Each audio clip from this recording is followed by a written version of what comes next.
तो hello, hi everyone. स्वागत है आप सभी का एक बार फिर से।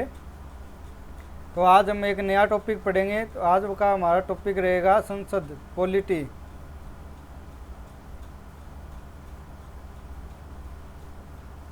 पॉलिटी में हम आज पढ़ेंगे संसद के बारे में। संसद जो कि संविधान का एक विधायी अंग है, उसके बारे में आज हम पढ़ेंगे। तो चलिए बिना किसी देरी के शुरू करते हैं आज की कक्षा। तो मैं बता दूं, सबसे पहले तो संविधान में 3 पिलर माने गए हैं। संविधान के 3 स्तंभ हैं: विधायिका,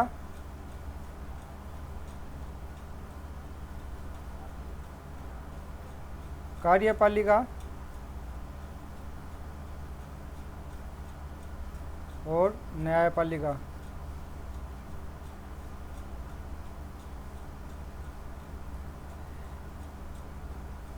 और ये संविधान क्या है? संविधान एक पुस्तक है जो हमारे देश का शासन करता है, यानी हमारे देश के शासन को चलाती है। मुख्य पुस्तक है, सर्वोच्च है ये। विधायिका में क्या कुछ होता है? विधायिका में होता है लोकसभा, राज्यसभा, लोकसभा राज्यसभा,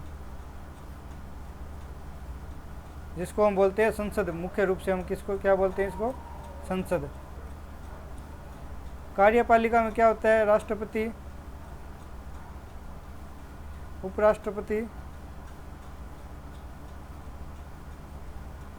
प्रधानमंत्री आदि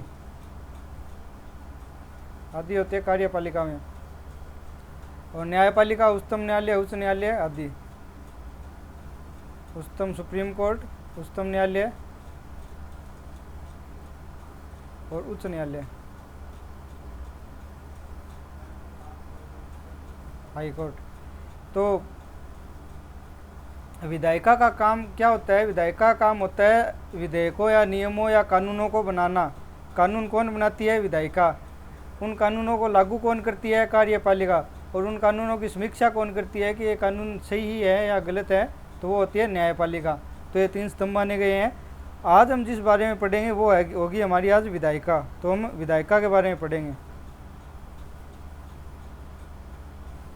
तो संसद, इसके बारे में पढ़ेंगे।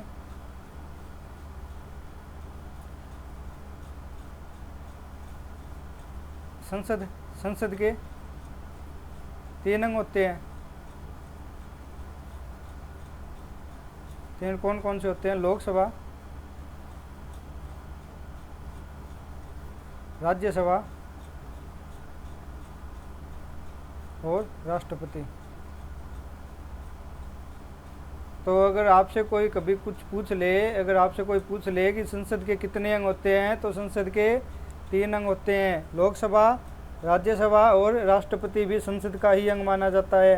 तो आप ये नहीं कहेंगे कि संसद के 2 अंग होते हैं। संसद के कितने अंग होते हैं? संसद के 3 अंग होते हैं। आपको यही बताना है, 3 बताना है, 2 कोई नहीं बताएगा।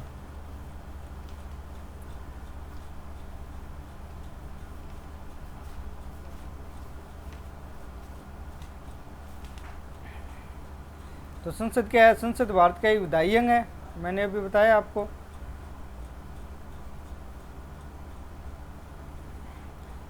और संसद में जो अनुच्छेद है वो 79 से लेकर 122 तक है। 79 to 122 तक अनुच्छेद दिए हुए हैं।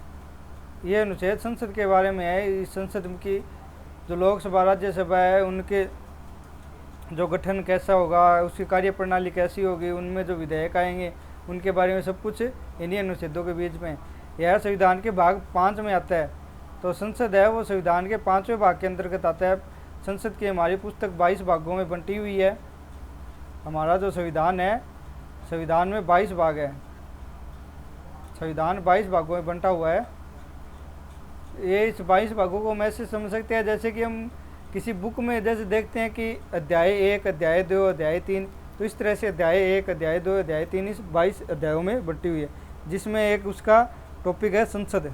22 भागों में 5वां भाग है और 5 भागों में 5 टॉपिक है। 5 टॉपिक में एक टॉपिक है संसद।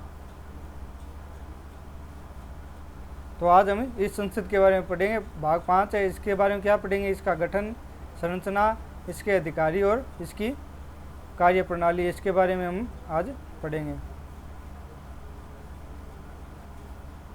तो संसद ये मैंने बता ही दिया, 3 अंग है, लोकसभा, राज्यसभा और राष्ट्रपति। राष्ट्रपति के बारे में हम अलग से पढ़ेंगे, अभी हम 2 को पढ़ेंगे और इन दोनों को हम कंपेयर करते हुए पढ़ेंगे। ये नहीं है कि अलग अलग पढ़ेंगे, दोनों में एक जैसी बातें हैं तो एक साथ ही पढ़ेंगे इन दोनों को। तो लोकसभा और राज्यसभा, इनके बारे में कंपेयर करते हुए पढ़ेंगे। तो लोकसभा में अधिकतम संख्या कितनी है, 552 है, 552 दे रखी है। और राज्यसभा में कितनी है, 250 है। ये है संविधान के अंतर्गत, संविधान के अनुसार लोकसभा में 552 अधिकतम संख्या होगी और राज्यसभा में 250 होगी। इन 552 में 530 सदस्य कहाँ से चुने जाएंगे, राज्यों से, 20 सदस्य कहाँ से चुने जाएंगे, संघ शासित क्षेत्र से, और 2 कहाँ से चुने जाएंगे, एंग्लो इंडियन। एंग्लो इंडियन ये 2019 से पहले इनका चुनाव होता था, राष्ट्रपति इनको मनोनीत करता था, लेकिन 2019 के बाद इनका मनोनयन बंद हो गया। और वर्तमान में लोकसभा की संख्या कितनी है, 545 है। संविधान में 552 वर्णित है, वर्तमान में है 545, इससे 552 से अधिक नहीं हो सकती। राज्यसभा 250 है, जिसमें से 238 सदस्य चुने जाएंगे राज्य और केंद्र शासित प्रदेश से। 12 सदस्यों को राष्ट्रपति मनोनीत करेगा, राष्ट्रपति अपनी मर्जी से उनका चुनाव करेगा। तो उसमें कौन कौन आएंगे, तो उसमें आएंगे खेल से जुड़े हुए कोई व्यक्ति आ गए, कला से जुड़े हुए कोई व्यक्ति है, कला में अब फिल्म भी आ गई, अनेक प्रकार की कला संस्कृति से जुड़े हुए आ गए, जिसमें साहित्य लिटरेचर से जुड़े हुए जो व्यक्ति है वो भी आएंगे, विज्ञान से जुड़े हुए साइंटिस्ट वगैरह आ जाएंगे, और समाज सेवी जो समाज सेवा करने वाले हैं वो भी आ जाएंगे। इनमें जो उत्कृष्ट व्यक्ति होते हैं उनको राष्ट्रपति अपनी मनमर्जी से उनका चुनाव करता है। वर्तमान में राज्यसभा की सदस्य संख्या कितनी है, 245, अधिकतम कितनी हो सकती है, 250, याद रखना। और लोकसभा को और किन नामों से जाना जाता है, तो लोकसभा को निचला सदन भी बोलते हैं, पहला सदन भी बोलते हैं और चर्चित सभा भी बोलते हैं। और राज्यसभा को उच्च सदन बोला जाता है, दूसरा सदन भी बोलते हैं और बड़ों की सभा बोलते हैं, क्योंकि इसमें एक्सपीरियंस्ड लोग आते हैं। जो 250 लोगों का चुनाव होता है वो बड़े बड़े जो जाने माने लोग होते हैं उनका चुनाव होता है। जो प्रत्यक्ष रूप से चुनाव को जो सामना फेस नहीं कर सकते, प्रत्यक्ष रूप से फेस नहीं कर सकते, उनका चुनाव किया जाता है। तो लोकसभा को निचला सदन बोलते हैं, पहला सदन भी बोलते हैं और चर्चित सभा भी बोलते हैं। इसी प्रकार राज्यसभा को उच्च सदन भी बोलते हैं, दूसरा सदन और बड़ों की सभा भी बोला जाता है। प्रत्येक राज्यसभा को समान निर्वाचन क्षेत्र में बांटकर जनसंख्या के अनुपात में सीटों का आवंटन किया जाता है। तो इसमें सीटों का आवंटन कैसे होगा, जैसे कि एक कोई भी स्टेट ले लिया पर्टिकुलर, तो उसमें उसको समान भागों में बांटा जाएगा जनसंख्या के अनुपात में, कि इस पर्टिकुलर क्षेत्र में, इस राज्य के इस पर्टिकुलर क्षेत्र में इतनी जनता आएगी, इसके अंडर में इतनी जनता आएगी, तो उनके हिसाब से सीटों का अनुपात, सीटें निर्धारित होती है, सीटों का आवंटन होता है। और हर राज्य में जनसंख्या अलग अलग होती है, तो जनसंख्या के हिसाब से अलग अलग सीटें आवंटित की जाती है।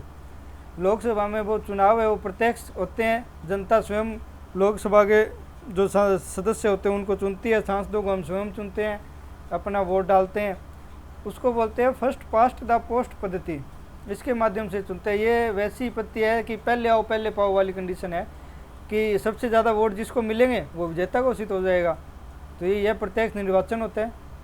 वो राज्यसभा में है वो विधायकों द्वारा है, प्रत्यक्ष रूप से चुना जाता है। तो जो हमने विधानसभा में जो विधायक भेजे हैं उनके द्वारा राज्यसभा के सदस्यों का चुनाव होता है, वो भी अप्रत्यक्ष रूप से। अप्रत्यक्ष कैसे हो गया सर, तो अप्रत्यक्ष ऐसे हो गया कि हमने तो उन विधायकों को चुना, तो विधायकों ने आगे राज्यसभा के सदस्यों को चुना, तो ये अप्रत्यक्ष रूप हो गया। और इनका जो चुनाव होता है वो अनुपातिक प्रतिनिधित्व के आधार पर होता है, यानी इनको एक अनुपात जब तक प्राप्त नहीं हो जाएगा किसी भी प्रत्याशी को, तब तक वो विजेता घोषित नहीं होगा। लोकसभा में तो क्या होता है कि जिसको सबसे ज़्यादा वोट प्राप्त हो गए तो वो विजेता मान लिया जाएगा, लेकिन इसका एक क्राइटेरिया होता है, उसको पार करना पड़ेगा तभी वो प्रत्याशी को विजेता माना जाए। जैसे कि इसमें लोकसभा मान लिए कि 4 प्रत्याशी खड़े हैं, तो एक को 30% प्राप्त हो गए, एक को 25 प्राप्त हो गए, एक को 20 प्राप्त हो गए, 30 20 50, 25 25 50, और एक को 25%। तो जिसको 30% मत प्राप्त होंगे वो भी विजेता बन जाएगा। लेकिन राज्यसभा में ऐसा नहीं है, राज्यसभा में 50% मत लाने अनिवार्य है। तो लोकसभा एक अस्थायी सदन है, इसका विघटन किया जा सकता है एक निश्चित समय के बाद, इसका ये विघटित हो जाती है या भंग हो जाती है। तो सामान्यतः तो 5 वर्ष का कार्यकाल होता है, लेकिन राष्ट्रपति किसी भी समय इसका खंडन कर सकता है, इसको विघटित कर सकता है, इसको भंग कर सकता है। जैसे कि अगर अविश्वास प्रस्ताव पारित हो जाए और तो मंत्रिपरिषद को अपना त्यागपत्र देना पड़ेगा, तो लोकसभा अपने आप खंडित हो जाएगी, भंग हो जाएगी। और यहाँ पे एक नोट दे रखा है कि आपातकाल के दौरान 1 वर्ष में एक बार की अवधि बढ़ाई जा सकती है। तो अब क्या लोकसभा की अवधि बढ़ाई जा सकती है? बिल्कुल बढ़ाई जा सकती है। जब आपातकाल लगा होगा तो उस समय 1 वर्ष के लिए बढ़ाई जा सकती है। आप प्रस्ताव लाएंगे तो 1 वर्ष के लिए अवधि बढ़ जाएगी। लेकिन जैसे ही आपातकाल खत्म होगा तो उसके 6 महीने के अंदर अंदर आपको चुनाव करवाने अनिवार्य और नई लोकसभा का चुनाव करना जरूरी है। 6 महीने के ज़्यादा समय तक आप उसकी समय सीमा जो है वो नहीं बढ़ा सकते। और राज्यसभा है वो एक स्थायी सदन है। राज्यसभा कभी भी विघटित नहीं होती, कभी भी खंडित नहीं होती। इसके सदस्यों का कार्यकाल 5 वर्ष का होता है, 6 वर्ष का, सॉरी, इसके सदस्यों का कार्यकाल 6 वर्ष का होता है। और राज्यसभा एक स्थायी सदन है। लोकसभा का कार्यकाल 5 वर्ष का होता है और राज्यसभा के सदस्यों का कार्यकाल 6 वर्ष का होता है। यह आपको चीज़ कंफ्यूज कर सकती है। किसी स्टेटमेंट में देखे कि राज्यसभा एक अस्थायी सदन है और राज्यसभा का कार्यकाल 6 वर्ष होता है, तो यह आपका कथन गलत माना जाएगा। राज्यसभा के सदस्यों का कार्यकाल 6 वर्ष का होता है, इसको गौर से याद रखना। और प्रत्येक 2 साल के बाद इसके 1/3 सदस्य सेवानिवृत्त होते हैं और उनकी जगह नए सदस्यों का चुनाव होता है। तो प्रत्येक 2 साल में 1/3 सदस्य इन पुनः चुने जाएँ। और इनके जो सदस्य है ये क्राइटेरिया नहीं है कि आप 1 बार या 2 बार चुनोगे उसके बाद नहीं आपका चुनाव होगा। कितनी भी बार, पूरी लाइफ टाइम में कभी भी चुने जा सकते हैं, कितनी भी बार चुने जा सकते हैं। अब संसद सदस्य की योग्यता देख लेते हैं। तो ये योग्यता है, ये आर्टिकल अनुच्छेद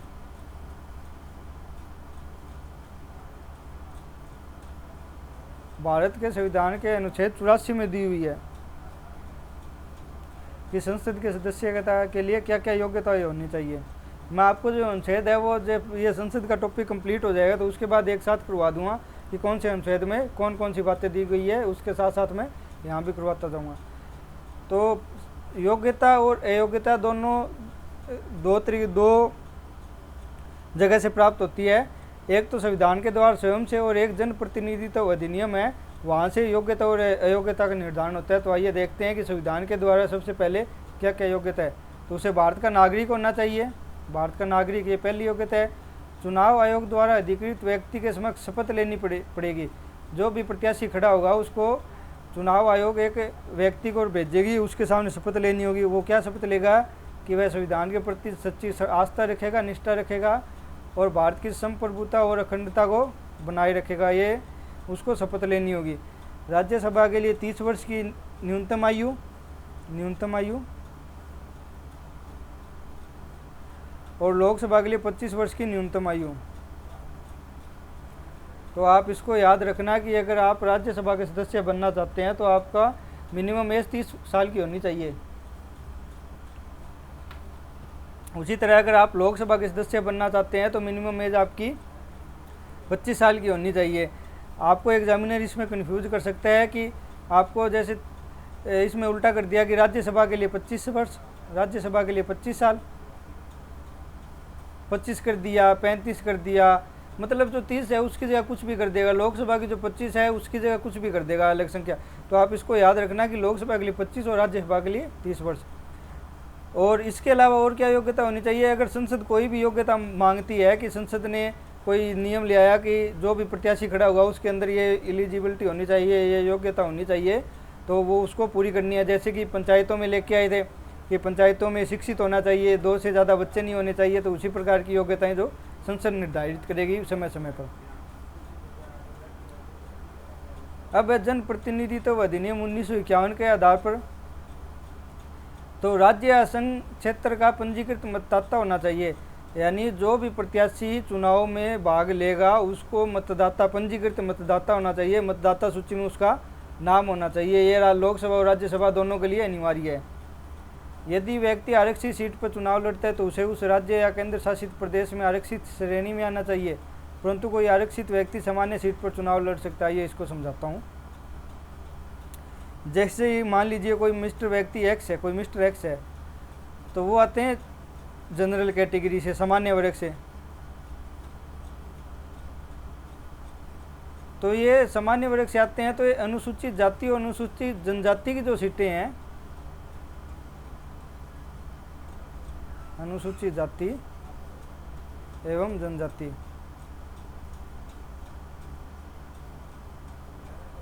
इन सीटों पे चुनाव नहीं लड़ सकते। इनको जो चुनाव लड़ना है वो केवल सामान्य सीट पर ही लड़ सकते हैं। अब मान लीजिए कोई अन्य व्यक्ति है, कोई मिस्टर वाई है, और वो आते हैं अनुसूचित जाति या जनजाति से, अनुसूचित जाति या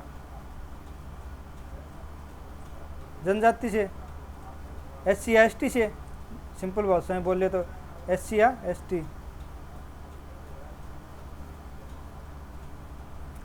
तो ये जो व्यक्ति है वो कहाँ से चुनाव लड़ सकता है? वो SC और ST की सीटों से तो चुनाव लड़ सकता है, लेकिन जो सामान्य सीट है प्लस में जो सामान्य सीट है वहाँ से भी ये चुनाव अपना लड़ सकता है। यानी कि सामान्य वर्ग का व्यक्ति SC ST की सीट से चुनाव नहीं लड़ सकता, लेकिन SC ST का व्यक्ति सामान्य सीट से चुनाव लड़ सकता है। तो इसको आप ध्यान में रखना। और एक बात ये भी याद रखना कि जो योग्यता दे रखी है वो संविधान द्वारा, और दूसरी है जनप्रतिनिधित्व अधिनियम द्वारा।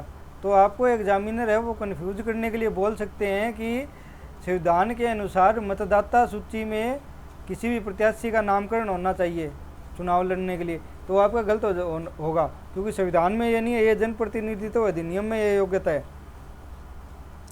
तो याद रखना इसको। अब अयोग्यता या निरर्हता भी इसको बोलते हैं। आपको अगर क्वेश्चन में योग्यता ना मिले तो आपको मिलेगा निरर्हता, और अगर आपको योग्यता ना मिले तो योग्यता की जगह क्या मिलेगा? अरहर, यानी वो योग्य है, और निरर्हर यानी वो अयोग्य है। तो ये भी संविधान के अनुसार, जनप्रतिनिधित्व अधिनियम दोनों के अनुसार होगा। संविधान के अनुसार क्या है?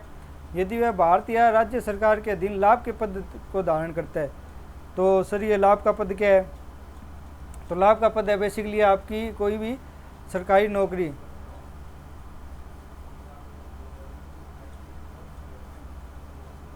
लाभ का पद क्या होगा? किसी भी प्रकार की सरकारी नौकरी। आप सरकारी नौकरी को ले लीजिए, अगर आप सरकारी नौकरी में हैं तो आप चुनाव नहीं लड़ पाएंगे, आपको इसके लिए पहले अपनी सरकारी नौकरी को छोड़ना होगा। दूसरा, यदि वह विकृत चित्त है और न्यायालय ने ऐसी घोषणा कर दी है, यानी कि दिमाग से थोड़ा, उसका दिमाग सही नहीं है, दिमाग में उसकी गड़बड़ी है, जिसको हम बोल सकते हैं कि एक रूप से उसको कोर्ट ने बोल दिया कि ये मेंटल है, तो वो चुनाव नहीं लड़ सकता। यदि वह घोषित दिवालिया है, तो सर ये घोषित दिवालिया क्या होता है? तो घोषित दिवालिया होता है कि जैसे कोई व्यक्ति है, कोई मिस्टर ए है, तो जैसे मिस्टर ए तो क्या माने, जैसे मान लिया नीरव मोदी है, विजय माल्या है, तो विजय माल्या, नीरव मोदी, ये लोग क्या है, पैसे लेके भाग गए, विदेशों में भाग गए, बैंक से पैसे लिए, लोगों से पैसे लिए, वो भाग गए, तो ये दिवालिया घोषित हो गए। तो पैसे लेकर अगर भाग जाए तो वो दिवालिया, अगर वो सरकार उनको घोषित कर देती है, अब जो भी एजेंसी संस्था इसके लिए बनाई गई है वो इनको दिवालिया घोषित कर देती है, तो ये घोषित दिवालिया कहलाते हैं। वो व्यक्ति संविधान के अनुसार चुनाव नहीं लड़ सकता, वो अयोग्य होगा। यदि वह भारत का नागरिक नहीं होगा, अगर भारत का नागरिक नहीं होगा तो चुनाव नहीं लड़ पाएगा।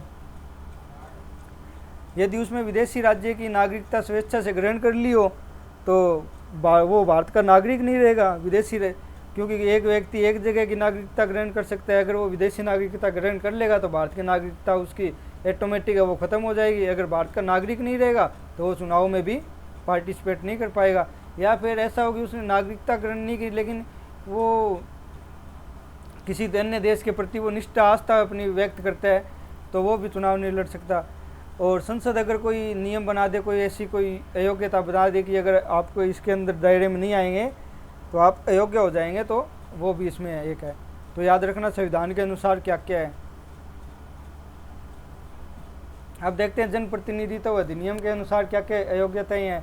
तो यदि वह चुनावी अपराध या चुनावी भ्रष्ट आचरण के तहत दोषी पाया गया, यदि उसने चुनाव में किसी प्रकार का अपराध किया है या चुनाव में कोई भ्रष्टता दिखाई है, जैसे उसने पैसे वगैरह खा लिए हो, भ्रष्ट आचरण किया हो, कुछ लोगों के साथ दुर्व्यवहार किया हो, तो वो अयोग्य होगा। किसी अपराध में 2 वर्ष या उससे अधिक की सज़ा मिली हो, 2 वर्ष या उससे अधिक, तो आप इसको याद रखना कि स्टेटमेंट में दे सकता है कि 2 वर्ष की जगह 5 वर्ष दे देगा, 4 वर्ष दे देगा, 3 वर्ष दे देगा, कुछ भी दे देगा, मोटा मोटी हेरफेर करेगा एग्जामिनर और आपको कंफ्यूज कर देगा ना। 2 वर्ष याद रखना। और दूसरा ये बात याद रखना कि जनप्रतिनिधित्व अधिनियम के अनुसार अयोग्यता है। तो कहीं अगर उसमें दे दिया कि संविधान के अनुसार अगर किसी को 5 वर्ष की सज़ा मिली है तो आपका कथन गलत हो जाएगा। अगर ऐसा दे दिया कि संविधान के अनुसार 2 वर्ष या उससे अधिक, तो भी आपका कथन गलत माना जाएगा। तो याद रखना कि जनप्रतिनिधित्व अधिनियम के अनुसार 2 वर्ष की सज़ा।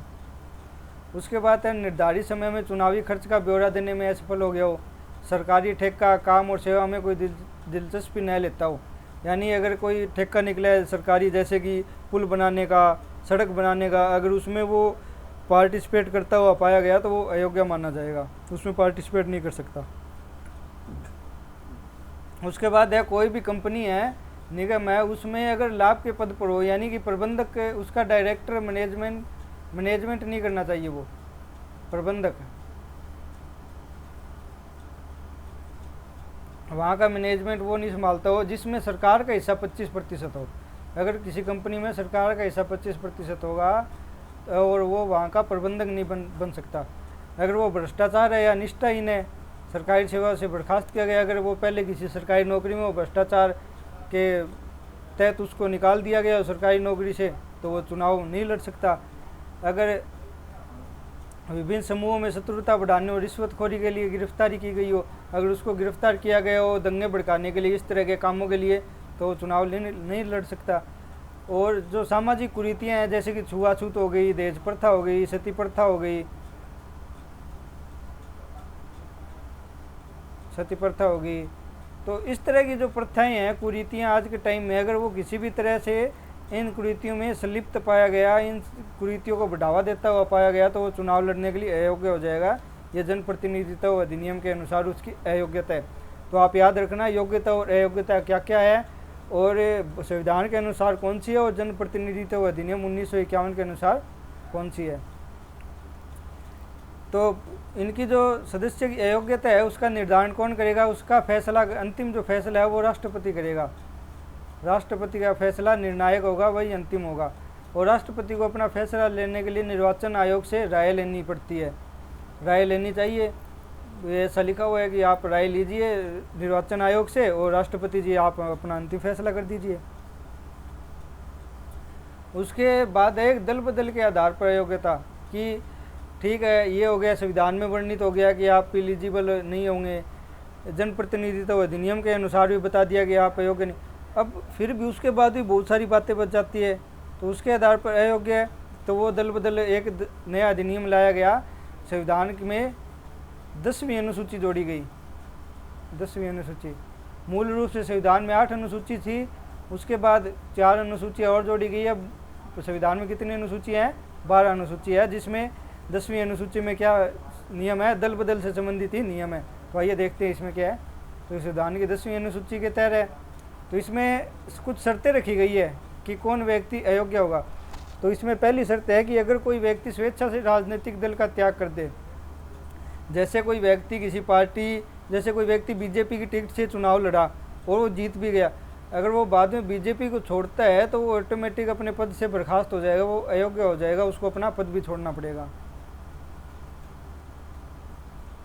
उसके बाद है कि यदि कोई राजनीतिक दल द्वारा दिए गए निर्देशों के विपरीत मतदान करता है, अब करता है या नहीं करता। अब मान लीजिए कि कोई व्यक्ति है, कोई सांसद है, तो कांग्रेस बीजेपी कोई प्रस्ताव लेके आई तो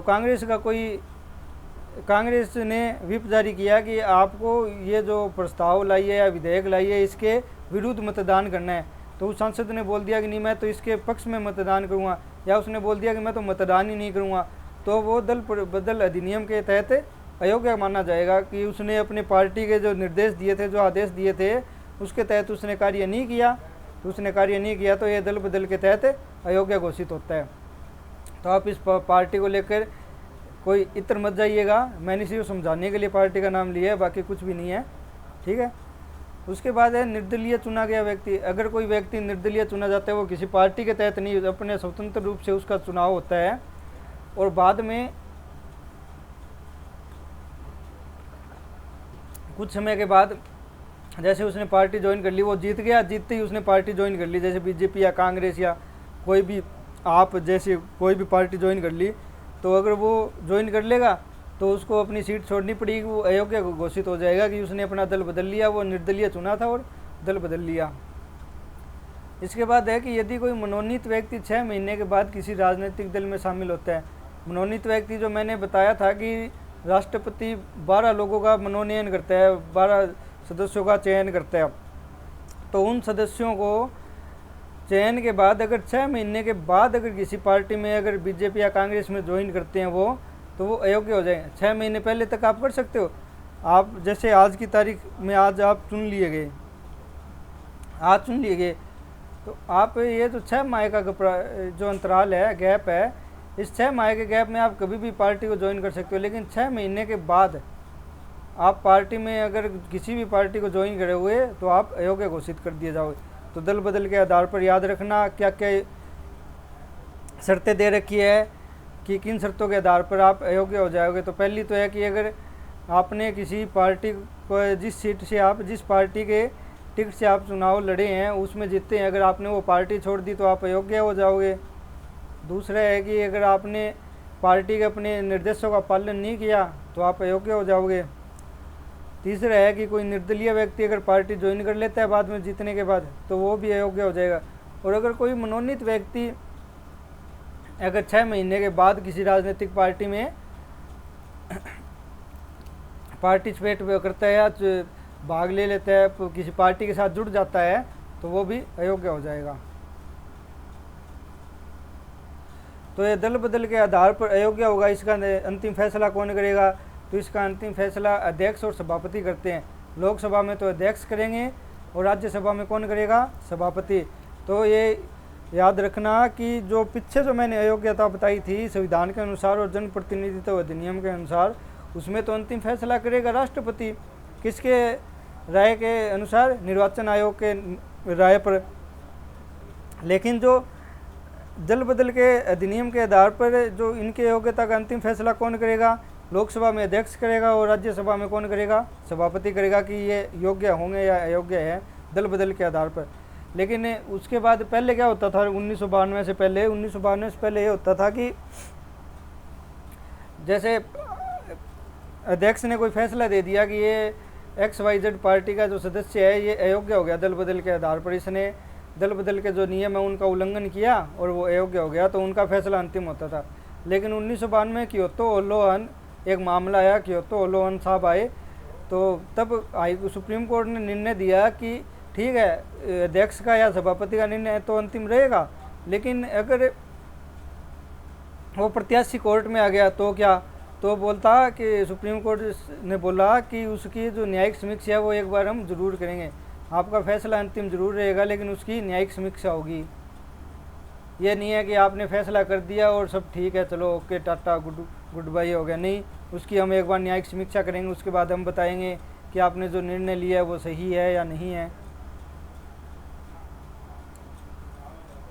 तो अब आगे है कि जो स्थान है, जो सांसदों का स्थान है, जो 552 सीट और राज्यसभा में जो 250 सीट थी अधिकतम, वो सीट खाली कैसे हो सकती है, वो रिक्त कैसे हो सकती है? तो उसके कई तरीक़ों से रिक्त हो सकती है। तो उसमें सबसे पहले दोहरी सदस्यता।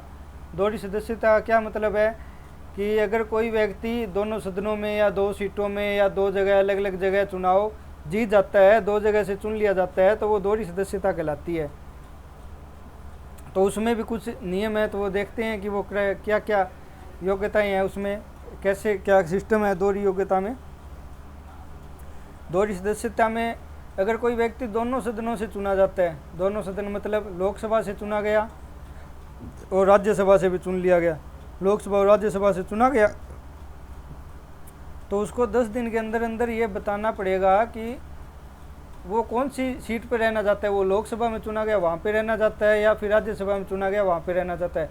अगर वो 10 दिन के भीतर नहीं बताता तो वो लालच कर लेता है कि नहीं, मैं तो दोनों जगह से चुना गया हूँ, मैं तो दोनों जगह पर ही रहूँगा, ये दोनों सीट मेरी है, तो राज्यसभा से उसकी सीट खाली हो जाएगी। संसद बोलेगी नहीं मुन्ना, ऐसा नहीं करते, इतना लालच नहीं करते, तो राज्यसभा से आपकी सीटें खाली मानी जाती है, आपने नहीं बताया कि आपको कहाँ पे रहना है। तो अगर दोनों सदनों में चुना जाता है तो 10 दिन के भीतर वो बताएगा, अगर नहीं बताता तो राज्यसभा से सीट उसकी खाली मानी जाएगी। और ऐसा मान लो कि जैसे कोई व्यक्ति पहले से ही किसी सदन में है, जैसे लोकसभा में वो चुना हुआ है, उसके बाद दूसरे सदन में उसका चुनाव हो गया, तो पहले लोकसभा में चुना हुआ था, उसके बाद उसका चुनाव दूसरे राज्यसभा में हो गया, तो पहले सदन में लोकसभा में उसकी सीट को खाली मान लिया जाएगा कि ठीक है भाई कि ये प्रत्याशी था, ये पहले लोकसभा में चुना हुआ था, अब राज्यसभा में चुन लिया गया, तो इसकी लोकसभा की सीट को खाली कर दो, वहाँ पे अलग से चुनाव होंगे। तो अगर किसी पहले सदन में कोई चुना हुआ है, दूसरे सदन में अगर वो फिर से चुना जाता है तो पहले सदन की सीट उसकी खाली हो जाती है। और ये मान लो जैसे कि लोकसभा या राज्यसभा किसी भी एक सदन में वो 2 सीटों पर चुनाव लड़ता है और दोनों में जीत जाता है। एक ही सदन है, 2 सीटों से 2 अलग अलग जगह से चुनाव लड़ा, जैसे उसने एक सीट राजस्थान के एक सीट से चुनाव लड़ा और एक यूपी की सीट से चुनाव लड़ लिया, तो वो दोनों सीटों से जीत गया, राजस्थान की सीट से भी जीत गया और यूपी की सीट से भी जीत गया। फिर से वही कि नहीं कि मैं तो सीट नहीं छोड़ूंगा, मैं उसने तो किया लालच कि मैं तो दोनों सीटों पे शासन करूंगा, मैं राजस्थान भी चलाऊंगा और मैं यूपी भी चलाऊंगा। तो अगर वो ऐसा करता है और एक भी सीट का त्याग नहीं कर सकता, तो संसद क्या बोलेगी कि नहीं मुन्ना, ऐसा नहीं करने देंगे आपको, आपकी दोनों सीटें खाली मानी जाती है, आप कहीं पर भी शासन नहीं करोगे, ना तो आप राजस्थान में कर पाओगे ना यूपी में कर पाओगे। तो अगर एक ही सदन में 2 सीटों पर चुनाव होता है और एक सीट का त्याग नहीं करता तो उसकी दोनों सीटें खाली हो जाएगी, पद मुक्त हो जाएगा वो। उसके बाद एक शर्त है कि संसद या राज्य विधानमंडल, वो संसद में चुन लिया जाता है लोकसभा या राज्यसभा, और साथ ही साथ वो राज्य विधानमंडल में या सांसद भी चुन लिया जाए, कहने का मतलब ये है, और विधायक भी चुन लिया जाए, विधायक विधानसभा में किसी राज्य की विधानमंडल में। तो 14 दिन में उसको बताना पड़ेगा कि उसको विधायक बने रहना है या फिर सांसद बनना है। अगर वो 14 दिन में बता देता है कि मुझे विधायक बने रहना है या सांसद बनना है, क्या बनना है, तो ठीक है। अगर उसने नहीं बताया कि मुझे सांसद बनना है या विधायक बनना है, तो उसकी जो संसद में जो जिस सीट से वो जीता था, तो वो संसद की उसकी सीट पदमुक्त मानी जाएगी, वो संसद से उसकी सदस्यता समाप्त हो जाएगी। तो ये दोहरी सदस्यता के आधार पर आप 4 चीज़ों को याद रखना। पहली मैंने बताई, अगर दोनों सदनों से चुना जाए तो 10 दिन के भीतर बताना होगा, नहीं तो राज्यसभा से उसकी सीट खाली हो जाएगी। अगर किसी एक सदन में पहले चुनाव है, दूसरे सदन में उसका चुनाव हो जाता है, तो भी उसको बताना होगा, नहीं तो पहले सदन में उसकी सीट खाली हो जाएगी। और अगर किसी एक ही सदन में वो 2 सीटों पर चुना जाता है और एक भी सीट का त्याग नहीं करता, तो उसकी दोनों सीटें समाप्त मानी जाएगी। और चौथा है कि अगर वो सांसद भी चुना जाए, विधायक भी चुना जाए, यानी कि विधानसभा में चुन लिया जाए और लोकसभा में चुन लिया जाए, तो 14 दिन के अंदर उसको बताना पड़ेगा कि वो कौन सी सीट पर रहना चाहता है, नहीं तो उसकी जो लोकसभा वाली सीट है वो खाली हो जाएगी। तो आप इसको याद रखना। उसके बाद पद से मुक्त कैसे हो सकता है, तो अयोग्यता मैंने संविधान के अनुसार, संविधान में जो अयोग्यता दे रखी है, जनप्रतिनिधित्व अधिनियम 1951 के अनुसार जो योग्यता है, या फिर दल बदल 10वीं अनुसूची, इनके आधार पर भी वो अगर अयोग्य पाया जाता है तो उसका पद से उसको मुक्त कर दिया जाएगा, उसका पद खाली माना जाएगा, उसकी सीट खाली मानी जाएगी। पद त्याग, अगर वह लोकसभा में अध्यक्ष को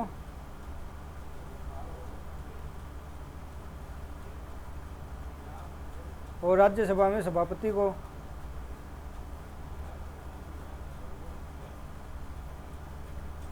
अपना हस्तलिखित इस्तीफा दे देता है, अपना इस्तीफा दे देता है उसको, तो वो पद से मुक्त माना जाएगा कि उसने अपना पद छोड़ दिया है, उसने अपना पद का त्याग कर दिया है। लोकसभा में अध्यक्ष को देगा, राज्यसभा में सभापति को देगा, वो पद उसकी सीट खाली मानी जाएगी। उसके बाद अनुपस्थिति, अगर लगातार 60 दिन तक वो संसद की किसी भी बैठक में लोकसभा का सदस्य है तो लोकसभा की, राज्यसभा का सदस्य है तो राज्यसभा की, अगर लगातार 60 दिन तक बैठक में अनुपस्थित रहता है और वो भी सदन को बिना बताए, उसने सदन को बताया नहीं कि वो अनुपस्थित क्यों है, तो उसका जो सीट है वो खाली हो जाएगी, वो पद अपने पद से मुक्त हो जाएगा। तो 60 दिन की अवधि है। और आगे मैं आपको सत्र पढ़ाऊँगा कि संसद में 3 सत्र है, तो ये जो 60 दिन की अवधि है, 2 सत्रों के बीच के जो अवकाश होता है उसकी उस अवधि को नहीं गिना जाता। जैसे 2 सत्रों के बीच में लगभग 1 महीने का अवकाश होता है, तो उस 1 महीने को नहीं गिना जाएगा। उस अवकाश में अधिकतम कितने दिन गिने जाएंगे? 4 दिन। जैसे कि आज बजट सत्र है, बजट सत्र का आज अंतिम दिन होगा, मान लीजिए कि मान लिया, तो आज अंतिम दिन है, तो आज के बाद कल से सत्र नहीं लगेगा, यानी कि अवकाश शुरू हो गया। तो अवकाश के उन 4 दिनों में आज अंतिम दिन, उसके बाद 4 दिन, तो ये 4 दिन ही गिने जाएंगे, उसके आगे के दिन नहीं गिने जाएंगे, तो इसको याद रखना। कुछ अन्य भी है, अन्य क्या क्या देख लिया है। अगर न्यायालय ने उसके चुनाव को अमान्य कर दिया है, जिस चुनाव के तहत वो जीता था, उस चुनाव को अगर कोर्ट ने अमान्य कर दिया कि नहीं ये चुनाव गलत हुए हैं, तो उस पद मुक्त हो जाएगा, सीट खाली हो जाएगी। अगर सदन द्वारा निष्कासित कर दिया जाता है, अगर जैसे किसी भी प्रकार का दुराचार या व्यवहार वो सदन में करता है, सदन ने उसको निकाल दिया, ये वही है जैसे स्कूल कॉलेज में बच्चों को निकालते हैं, अगर उसको रेस्टिगेट कर दिया जाता है तो क्या करना पड़ता है? उसको कॉलेज छोड़ना पड़ता है, स्कूल छोड़ना पड़ता है। तो उसी प्रकार का सिस्टम इसमें है कि अगर उसको सदन से रेस्टिगेट कर दिया गया तो उसको अपना पद छोड़ना पड़ेगा। उसके बाद है कि अगर राष्ट्रपति या उपराष्ट्रपति चुन लिया जाता है, तो राष्ट्रपति चुनने के लिए उसको लोकसभा के सदस्य बनने की योग्यताएँ होनी चाहिए सारी, कि वो लोकसभा का सदस्य बन सकते हैं, लेकिन वो लोकसभा का सदस्य होना नहीं चाहिए। अगर वो लोकसभा का सदस्य होता है तो उसको अपनी लोकसभा की सीट को छोड़ना पड़ता है, या राष्ट्रपति जब चुन लिया जाएगा तो ये मान लिया जाएगा ऑटोमेटिकली उसने अपनी सीट छोड़ दी है। तो इसी तरह उपराष्ट्रपति भी चुना जाए तो उसके लिए भी यही कंडीशन है कि उसको राज्यसभा का सदस्य बनने की योग्यताएं होनी चाहिए, लेकिन वो उसका सदस्य नहीं होना चाहिए। ये जब आगे हम राष्ट्रपति उपराष्ट्रपति पढ़ेंगे तो मैं आपको डिटेल से बताऊँगा। उसके बाद अगर राज्य का राज्यपाल चुन लिया जाए, अगर राज्यपाल चुन लिया जाएगा तो उसके साथ भी यही लागू होगा कि वो उसकी सीट खाली मानी जाएगी। तो याद रखना कि ये कुछ अन्य शर्तें हैं। तो आप याद रखना कि कोई व्यक्ति किस प्रकार पद से मुक्त हो सकता है, या तो उसकी दोहरी सदस्यता हो, मैंने इसमें 4 कंडीशन बताई थी। अगर दोनों सदनों में चुन लिया जाए, एक सदन में पहले चुना हुआ था बाद में दूसरे सदन में चुना जाए, अगर एक ही सदन में दोनों सीटों पे चुनाव, 2 सीटों पे चुनाव हो, अगर राज्य विधानमंडल या संसद में कहीं दोनों जगह चुन लिया जाए तो कैसे कैसे होगा।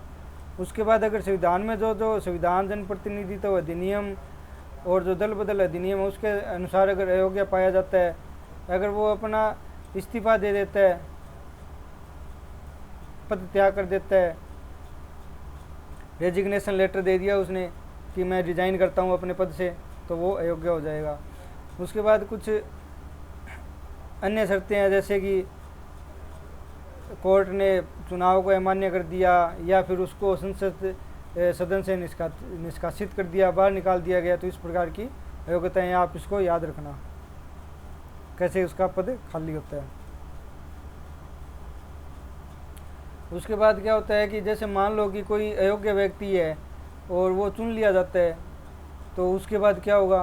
तो अयोग्य व्यक्ति को चुन लिया तो जनप्रतिनिधित्व अधिनियम 1951 के आधार पर के तहत उसके ऊपर कार्रवाई होगी। उसके अनुसार इस अधिनियम के आधार पर उस पद के लिए कार्रवाई होगी कि ये व्यक्ति तो अयोग्य था, ये चुन लिया गया, तो इसको निकालो, इसको हटाओ पद से अपने, तो उसको इस अधिनियम के तहत हटाएंगे। और उसके बाद वो उसका फैसला करेगी उच्च न्यायालय। हाई कोर्ट में उसका फैसला होगा कि ठीक है कि ये व्यक्ति अयोग्य था और इसको इस अधिनियम के धाराओं के अनुसार इसको पद से हटाया जाता है। जैसे कि CRPC की धारा होती है, IPC की धारा होती है, उसी प्रकार संसद में चुनाव के लिए जनप्रतिनिधित्व अधिनियम 1951 की धाराओं को लागू किया गया। ठीक है, तो हाई कोर्ट ने उसको बोल दिया कि ठीक है आप अपना सीट खाली कीजिए। तो व्यक्ति यह संतुष्ट हो गया, व्यक्ति बोला नहीं कि मैं तो योग्य हूँ, आप ऐसे कैसे फैसला दे सकते हो। तो वो व्यक्ति कहाँ चला जाएगा, सुप्रीम कोर्ट में चला जाएगा, उच्चतम न्यायालय। फिर उच्चतम न्यायालय फैसला देगा कि वो व्यक्ति योग्य है या योग्य नहीं है। तो आप इसको ध्यान रखना कि इससे पहले हाई कोर्ट ये डिसाइड करेगा अयोग्यता को, उसके बाद वो व्यक्ति अगर संतुष्ट नहीं है तो सुप्रीम कोर्ट में रिट लगा सकता है अपने।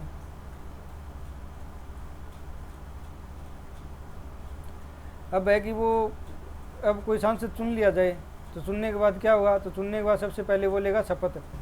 शपथ किसके समक्ष लेगा, शपथ कौन दिलाएगा उसको, शपथ दिलाएगा राष्ट्रपति। अगर राष्ट्रपति उस समय ना हो, राष्ट्रपति जैसे बीमार हो गए, कुछ कारणों से कहीं शादी हो गई तो शादी में चले गए, किसी के घर खाने पे चले गए, पार्टी में चले गए, तो क्या होगा, तो राष्ट्रपति अपना एक व्यक्ति वहाँ पे छोड़ेगा जो उसको शपथ दिलाएगा। एक अधिकारी की नियुक्ति करेंगे राष्ट्रपति जी। तो राष्ट्रपति जी या उनके जो उसने अधिकारी की नियुक्ति की है उन्होंने उनके शपथ, जो विजेता है वो अपनी शपथ लेगा। शपथ में क्या बोलेगा, वही बोलेगा कि मैं भारत के प्रति श्रद्धा और निष्ठा रखूँगा, सच्ची श्रद्धा रखूँगा, भारत की एकता और अखंडता को बनाए रखूँगा, संप्रभुता को बनाए रखूँगा, और जो भी मुझे कर्तव्य दिए जाएंगे, जिन कर्तव्यों का मुझे पालन करना होगा, मैं उनको पूरी निष्ठा के साथ पालन करूँगा, मैं अपने कर्तव्यों का निर्वहन करूँगा। तो एक बात आप यहाँ पे ध्यान रखना कि जब तक कोई भी व्यक्ति जो चुन लिया गया है, जो जीत चुका है, वो शपथ नहीं लेता, जब तक शपथ नहीं लेगा तब तक वो सदन का सदस्य नहीं माना जाएगा, बैठक में हिस्सा नहीं ले सकता, ना ही मतदान कर सकता। तो चुनने के बाद भी उसको पहले शपथ लेनी होगी, शपथ लेने के बाद ही वो सदन की बैठक की में सदन की बैठक में भाग ले सकता है और सदन की बैठक में मतदान भी कर सकता है। अगर वो ऐसा ना करे, वो बोले कि नहीं कि मैं तो शपथ पहले नहीं लूँगा, मैं तो इस बैठक में भाग लूँगा, तो क्या होगा, तो उस पर प्रतिदिन के हिसाब से उस पर जुर्माना लगाया जाएगा, उससे कुछ पैसे वसूले जाएंगे, दंड दिया जाएगा उसको। तो याद रखना आप कि जीतने के बाद उसको सबसे पहले शपथ ग्रहण करनी होगी, उसके बाद ही वो बैठक में बैठ सकते हैं या सदन में हिस्सा ले सकते हैं।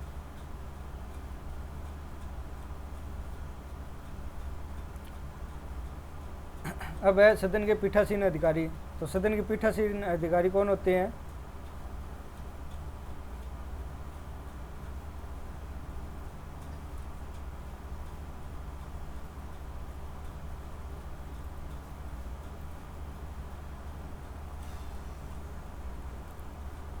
तो लोकसभा में तो होगा अध्यक्ष, आगे हम विस्तार से इनके बारे में चर्चा करेंगे पूरी। और राज्यसभा में सभापति जी।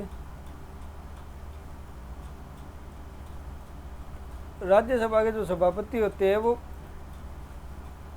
पदेन होते हैं। पदेन क्या होता है कि पदेन जो भारत के उपराष्ट्रपति होंगे,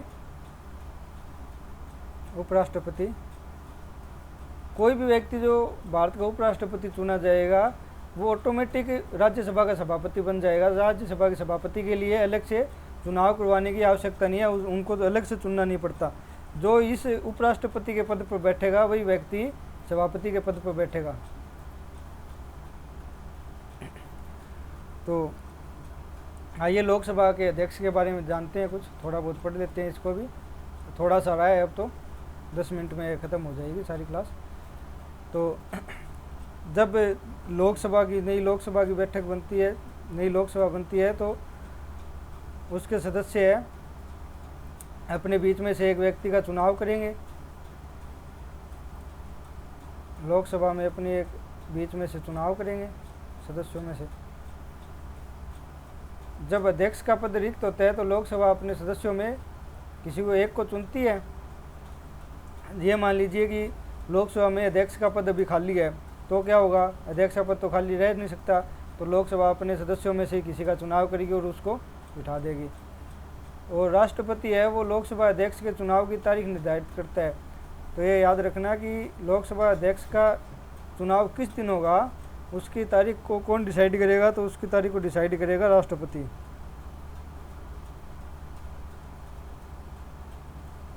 आमतौर पर अध्यक्ष जीवन काल तक अपने पद पर बना रह सकता है, किंतु 3 परिस्थितियों में वह अपने समय से पहले भी पद से हट सकता है।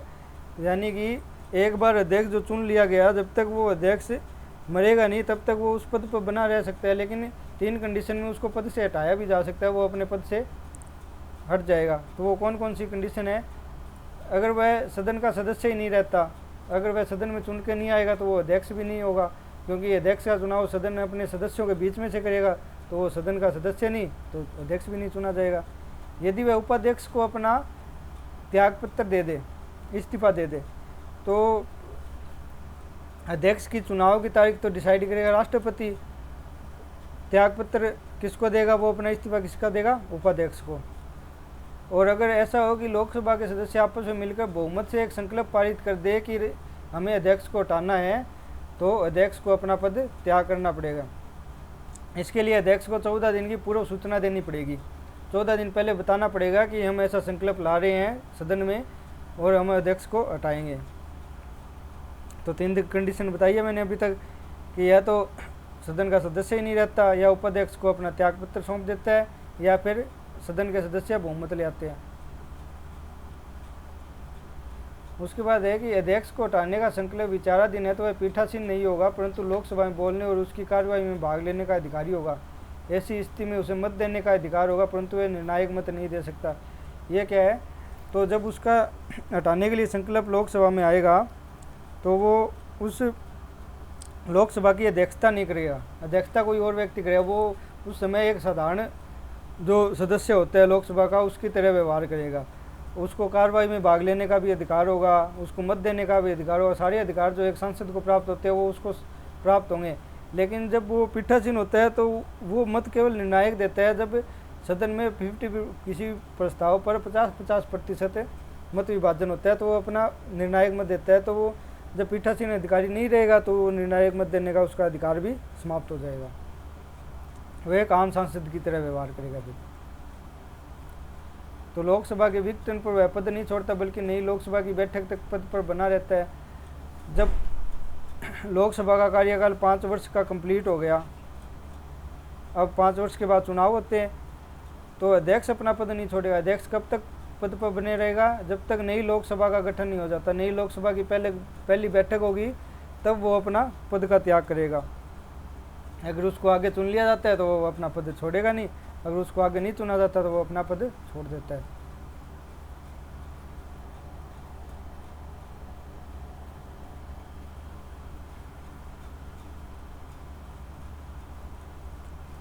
अब देखते हैं उसकी शक्तियाँ।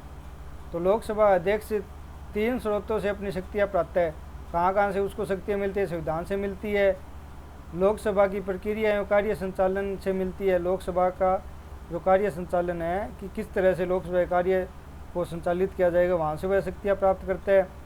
और संसदीय परंपराओं से वह अपनी शक्ति को प्राप्त करता है। तो 3 जगह से वो अपनी शक्ति प्राप्त करता है, संविधान से, लोकसभा की प्रक्रिया और संचालन कार्य से, और संसद की परंपराओं से।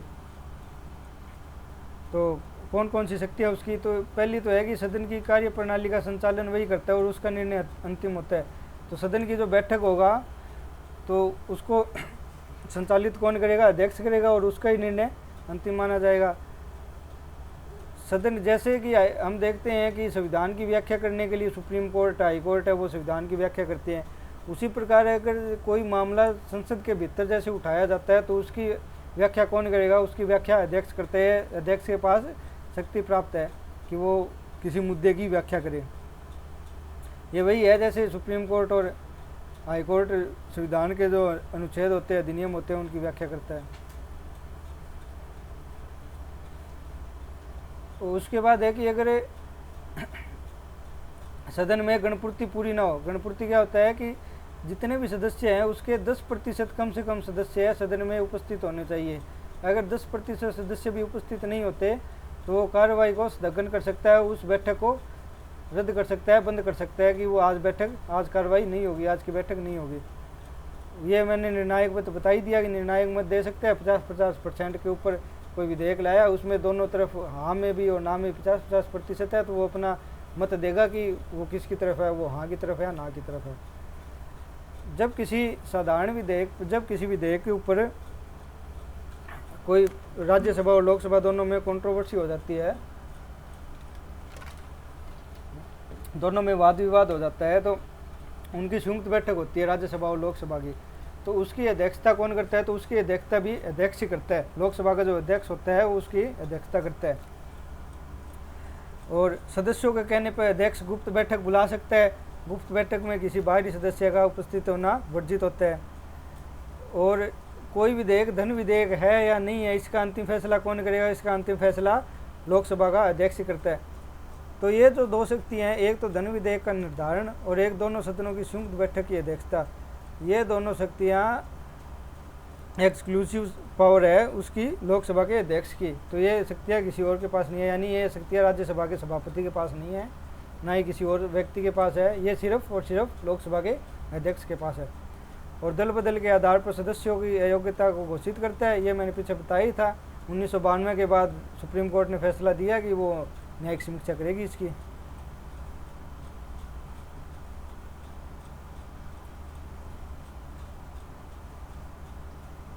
अब है स्वतंत्रता उसकी।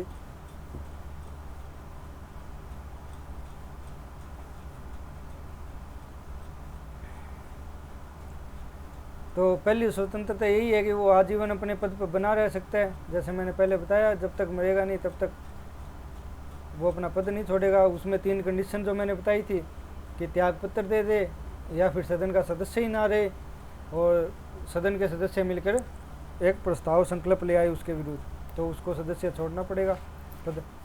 उसको विशेष बहुमत द्वारा पद से हटाया जा सकता है। न्यूनतम 50 सदस्यों का अनुमोदन आवश्यक है।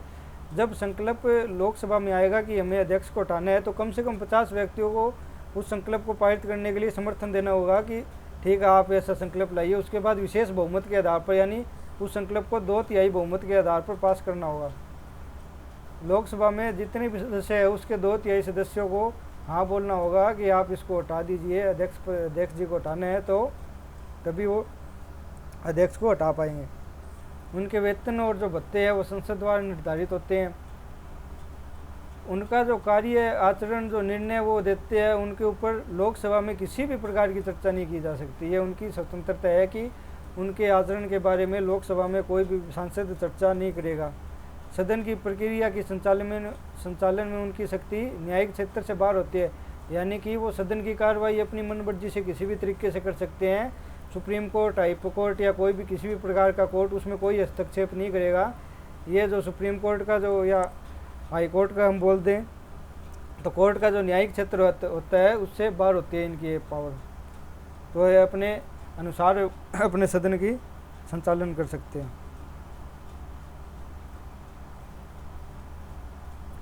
उसके बाद है कि इन वरीयता क्रम में इनका स्थान 6ठे नंबर पर है।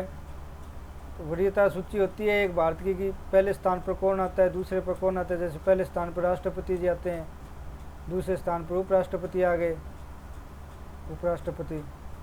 तो ये भारत में वरीयता सूची होती है, उसमें 6ठे नंबर पर आते हैं लोकसभा के अध्यक्ष।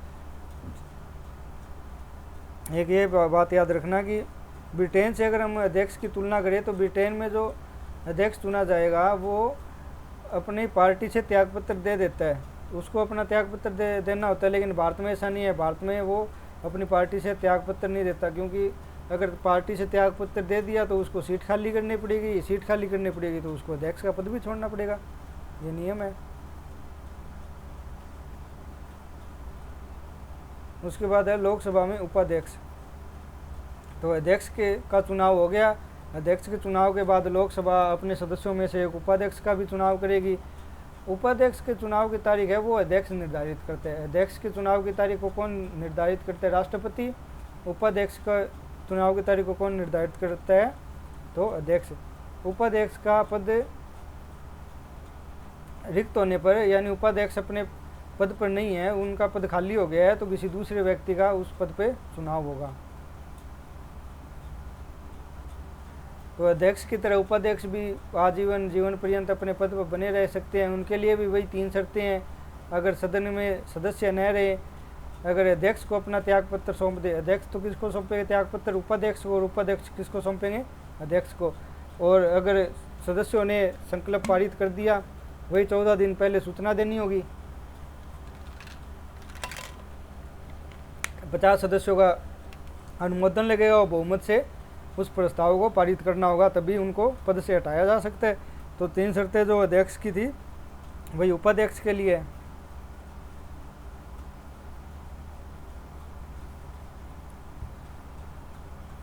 उनकी उपाध्यक्ष की कार्य क्या है और इनको क्या शक्तियाँ मिली हुई है? तो उपाध्यक्ष का मेन कार्य यही है कि जब अध्यक्ष अपने पद पर नहीं होते, अनुपस्थित होते हैं, तो उपाध्यक्ष लोकसभा की का जो कार्य संचालन है वो करेंगे, लोकसभा कार्य संचालन करेंगे अध्यक्ष की अनुपस्थिति में। और अध्यक्ष जब अनुपस्थित होते हैं तो जो संयुक्त बैठक होती है, जो मैंने पहले आपको बताया था कि किसी मुद्दे पर, किसी विधेयक पर वाद विवाद हो गया और लोकसभा और राज्यसभा की संयुक्त बैठक होगी, तो उस बैठक की अध्यक्षता अध्यक्ष के बाद कौन करेंगे? उपाध्यक्ष। उपाध्यक्ष के बाद कौन करेंगे? राज्यसभा की उपसभापति करेंगे। तो ये बात याद रखना कि राज्यसभा के सभापति नहीं करते अध्यक्षता, क्योंकि वो उपराष्ट्रपति होते हैं, वो सभापति पदेन होते हैं, तो उपसभापति करेंगे। उसके बाद अगर वो भी नहीं है तो अपने बीच में से सदस्यों का चुनाव करेंगे और वो इनकी अध्यक्षता करेंगे। और एक यहाँ पे आप इम्पोर्टेंट नोट याद रखना कि उपाध्यक्ष है वो अध्यक्ष के नीचे नहीं है, अध्यक्ष के नीचे काम नहीं करता, वो प्रत्यक्ष रूप से संसद के प्रति उत्तरदायी है। जैसे कि अध्यक्ष प्रत्यक्ष रूप से संसद के प्रति उत्तरदायी है, वैसे ही उपाध्यक्ष भी है, तो इनका अधीनस्थ नहीं है। और अगर उपाध्यक्ष अध्यक्ष के पद पर कार्य करेगा तो उसको अध्यक्ष वाली सारी शक्तियाँ मिल जाएगी, वो अपना मत निर्णायक मत देगा। और अगर अध्यक्ष पीठासीन रहता है, जब तक अध्यक्ष कार्य की संचालन करता है, तब तक वो एक सामान्य सांसद की तरह व्यवहार करेगा। अध्यक्ष के न होने पर वो उपाध्यक्ष ही कार्य का संचालन करता है, तो वो अध्यक्ष की तरह व्यवहार करेगा। उसका वेतन और भत्ते संसद निर्धारित करते हैं। 11वीं लोकसभा से पहले क्या था कि अध्यक्ष और उपाध्यक्ष है वो सेम पार्टी से होते थे, लेकिन 11वीं लोकसभा में ये नियम बनाया गया है कि अध्यक्ष तो है वो जो भी रूलिंग पार्टी होगी, जो भी सत्ताधारी दल होगा वहाँ से चुना जाएगा। उपाध्यक्ष होगा जो मुख्य विपक्षी दल होगा उसमें से चुना जाएगा, मुख्य विपक्षी दल से। पहले होता था कि चलिए ठीक है कि यही अध्यक्ष है, इसी पार्टी से उपाध्यक्ष है, जो पार्टी जीत गई उन्हीं से बना दो। और अध्यक्ष और उपाध्यक्ष कोई अलग से प्रतिज्ञा या शपथ नहीं लेते। सांसद जो प्रतिज्ञा शपथ लेते हैं वही उनकी प्रतिज्ञा और शपथ मानी जाती है। उनके चुनाव चुनने के बाद, अध्यक्ष को चुनने के बाद, उपाध्यक्ष को चुनने के बाद अलग से कोई शपथ नहीं लेनी होती।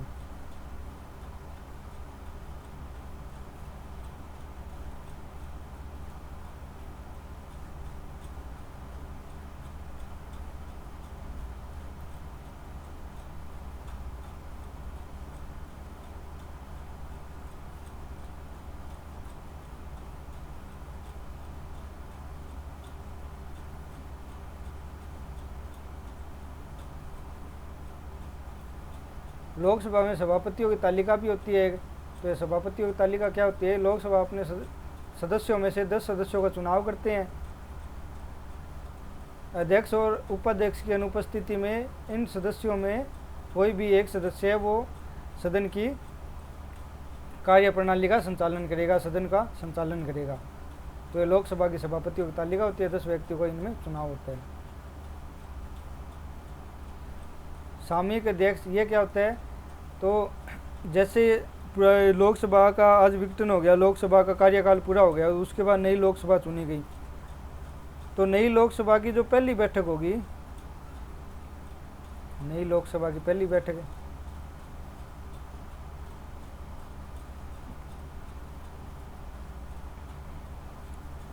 तो उस बैठक में सबसे जो बुजुर्ग व्यक्ति होते हैं उनको अध्यक्षता सौंपी जाती है कि आप अध्यक्ष के लिए व्यक्तियों का चुनाव कीजिए। तो उस पहले दिन की जो बैठक की कार्रवाई करते हैं उनको बोलते हैं सामयिक अध्यक्ष। नई लोकसभा की पहली बैठक की जो अध्यक्षता करता है वो सामयिक अध्यक्ष होता है। उसके बाद राज्यसभा के सभापति, तो राज्यसभा का पीठासीन अधिकारी होता है। उपराष्ट्रपति इसके पदेन सभापति होते हैं। यानी जो व्यक्ति उपराष्ट्रपति के पद पर चुना जाएगा वही सभापति का अध्यक्ष होगा। जब उपराष्ट्रपति राष्ट्रपति के पद पर कार्य करता है, जब राष्ट्रपति अनुपस्थित होते हैं, जैसे बीमार हो गया, कहीं पे चले गए या उन्होंने पद त्याग कर दिया, तो उपराष्ट्रपति उनका कार्यभार संभालता है। अगर उपराष्ट्रपति राष्ट्रपति का कार्यभार संभालेगा तो वो सभापति पद से मुक्त हो जाएगा, तो उसकी जगह कौन कार्य करेगा फिर? तो उसमें राज्यसभा का उपसभापति है, वो राज्यसभा का संचालन करेगा। तो राष्ट्रपति का कार्यभार संभालता है तो सभापति का कार्य नहीं करता है उपराष्ट्रपति। बाकी जो शक्तियाँ हैं, वो अधिकार है, वो जो लोकसभा का अध्यक्ष है सेम उसके जैसी है। जो लोकसभा के अध्यक्ष को शक्तियाँ प्राप्त है, सेम वही डिटो राज्यसभा के सभापति को शक्तियाँ प्राप्त है। बस इसके पास दो अधिकार कम है, एक तो ये धन विधेयक का निर्धारण नहीं करता, और दूसरा है संयुक्त बैठक की अध्यक्षता नहीं करता। धन विधेयक का निर्धारण केवल अध्यक्ष करता है और संयुक्त बैठक की अध्यक्षता कौन करता है? अध्यक्ष करता है, उसके बाद उपाध्यक्ष करता है, उसके बाद उपसभापति करता है, न कि सभापति। यह याद रखना। और जैसे कि अध्यक्ष तो लोकसभा के सदस्यों में से चुना जाता है, उपराष्ट्रपति जो होता है वो पदेन सभापति होता है, इसलिए वो राज्यसभा का सदस्य नहीं होता। मैंने ये बताया था कि उपराष्ट्रपति बनने के लिए राज्यसभा का सदस्य बनने की योग्यता होना चाहिए, न कि वो सदस्य होना चाहिए। अध्यक्ष की तरह निर्णायक मत भी देता है, और अगर उपराष्ट्रपति को हटाने का संकल्प पारित हो तो पीठासीन नहीं होगा। बैठक में तो भाग ले सकता है लेकिन मत नहीं दे सकता। मत क्यों नहीं दे सकता? क्योंकि वो उस सदन का सदस्य नहीं है, इसलिए मत नहीं दे सकता, लेकिन बैठक में तो भाग ले ही सकते हैं। अध्यक्ष क्या है, बैठक में भी भाग ले सकता है और मत भी दे सकता है। तो राज्यसभा का उपसभापति, जैसे कि लोकसभा में उपाध्यक्ष होता है, सेम वैसे ही राज्यसभा में उपसभापति होता है। उसकी शक्तियाँ भी वैसी होती है, कार्य प्रणाली भी वैसी ही होती है, उसका चुनाव भी वैसे ही होता है, सब कुछ उपाध्यक्ष के जैसे होता है। जिस तरह से लोकसभा में सभापतियों की तालिका होती है, उसी प्रकार राज्यसभा में उपसभापति की तालिका होती है। 10 सदस्यों का चुनाव होता है। अगर सभापति या उपसभापति दोनों ही अपने वो अनुपस्थित रहते हैं तो इन 10 सदस्यों में से कोई भी एक सदन की कार्य संचालन करेगा। उसके बाद एक होता है सदन का नेता। तो जो प्रधानमंत्री होते हैं वो सदन का नेता होता है, दोनों सदनों में सदन का नेता होता है। तो जैसे लोकसभा में प्रधानमंत्री होगा तो वो स्वयं सदन का नेता होगा, तो राज्यसभा में वो अपना एक प्रतिनिधि छोड़ देगा, वो एक अपना अधिकारी नियुक्त कर देगा, मनोनीत कर देगा। इसी तरह विपक्ष का नेता, तो विपक्षी जो सबसे बड़ी पार्टी होती है उसका एक नेता विपक्ष का नेता कहलाता है। पहली बार ये 1965 में लाया गया था। और इसका कार्य क्या होता है? इसका कार्य होता है सरकार की आलोचना करना। सरकार ने जो भी कोई कार्य किया है तो उसकी आलोचना ढूंढ कर लाना कि आपने ये काम गलत किया है, आपने ये काम गलत किया है। तो इसका काम यही होता है कि सरकार की आलोचना करो और बैठे रहो, अपने मज़े करो। तो आप लोगों का बहुत बहुत धन्यवाद, थैंक यू। और वीडियो को पूरा देखना, लाइक करें, वीडियो को शेयर करें ज़्यादा से ज़्यादा, चैनल को सब्सक्राइब करें। आपका बहुत बहुत धन्यवाद, बाय।